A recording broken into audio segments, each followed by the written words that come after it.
Sindh high court ने 40 से जायद हलकों के नताइज के खिलाफ दायर दरख्वास्तें खारिज कर दी हैं। दरख्वास्त गुजारों को इलेक्शन कमीशन से रुजू करने का कहा गया है।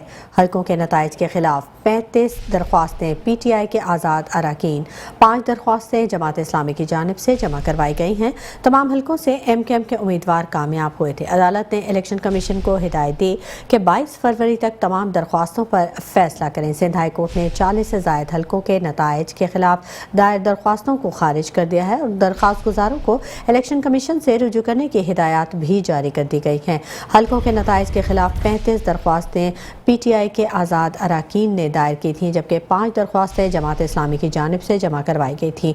तमाम हलकों से MKM के उम्मीदवार कामयाब हुए थे। अदालत ने इलेक्शन कमीशन को हिदायत जारी की है कि 22 फरवरी तक तमाम दरख्वास्तों पर फैसला कर दिया जाए। मेट्रो वन न्यूज़, हर पल की खबर।